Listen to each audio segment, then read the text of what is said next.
très nombreux. Pourtant, à la base, c'est une marche pour la planète, parmi donc les nombreuses marches pour le climat qui ont eu lieu en France, à Paris notamment. Et c'est une marche anniversaire, il ne faut pas l'oublier. À la base, c'était une marche portée par les citoyens, lancée par les citoyens, soutenue par des ONG, parfois des partis politiques qui sont arrivés dans les cortèges. Mais en tout cas, ce sont bien des citoyens qui ont lancé les actions dans le pacifisme, dans le dialogue. Et là, on se retrouve à 1 an de la démission de Nicolas Hulot, 1 an que le mouvement climat a été lancé, 1 an qu'on a eu des défilés, qu'on a eu des discours, qu'on a eu des actions qui ont été lancées, et qu'on plie maintenant de plus en plus de la désobéissance civile. Il faut bien se rendre compte d'une chose. Le plus gros problème à l'heure actuelle, c'est le manque de dialogue, le manque de concertation. On a malheureusement trop de personnes qui soit ne sont pas au courant de ce qui se passe, soit sont tellement pris dans la vie courante qu'à un moment donné, ils s'y perdent. Ils ne savent plus comment faire, ils ne savent plus quoi faire. Et ça, c'est tout à fait normal, c'est tout à fait logique. Tout le long du parcours, nous avons des personnes qui nous ont regardés de haut, qui nous ont rejoints, qui nous ont même parfois félicités. Les policiers qui nous ont chaleureusement ouvert la route, nous ont même supportés, soutenus, parce que nous sommes dans un mouvement pacifique, un mouvement qui se veut force de proposition, connaître en tant que citoyen, non pas en accusant l'autre, non pas en étant là à dire c'est pas bien ça, mais plutôt à dire comment on peut faire, comment on peut améliorer les choses.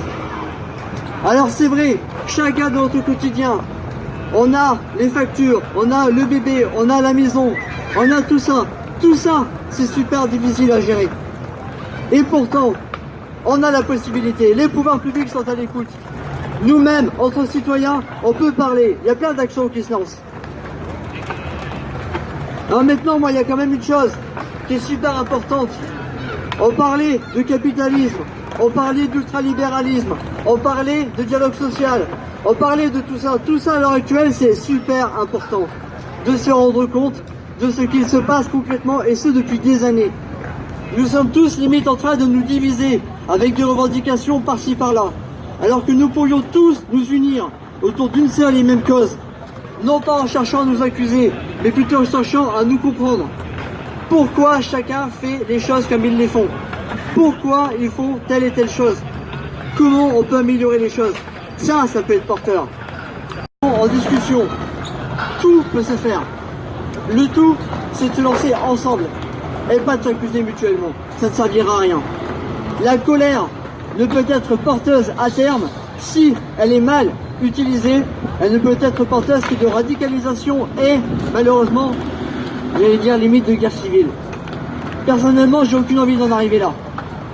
Ce que je me dis, c'est que la colère, on peut s'en servir en construction. On peut s'en servir pour construire.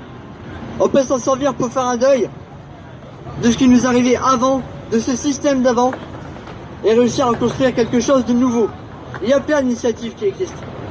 Les colibris, la démocratie participative, des villes comme Trenaga qui se sont organisées sans maire, des pays dont le président est une personne qui vit avec seulement quelques euros, où le système lui-même ne change pas. Et pourquoi? Parce que malheureusement, on se retrouve face à des grosses puissances financières qui, grâce à leur puissance d'argent, ne nous laissent pas faire, ne nous laissent pas aller dans le bon sens. Et ça, malheureusement, à un moment donné, il faut réussir à leur dire stop.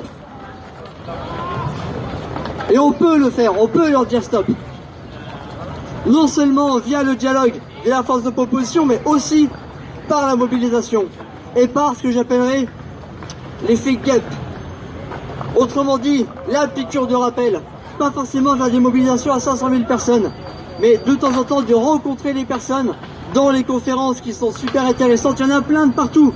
Il y a des conférences des organismes gouvernementaux, il y a des conférences d'associations, il y en a plein. Le tout, c'est de savoir qu'elles existent. Et on peut dialoguer avec eux. On peut dialoguer.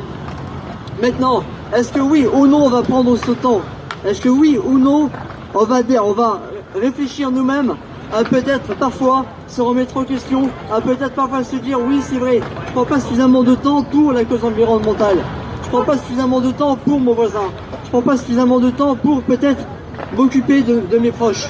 Et pourtant, nous pourrions le faire si seulement nous le décidions. Alors, aujourd'hui, en ce jour anniversaire des marches du climat, je vous invite vraiment, renseignez-vous autour de vous. La mairie de Paris organise des choses. Toutes les mairies, ou presque, de France organisent des choses. Le gouvernement lance des actions. Des organismes se mettent en action.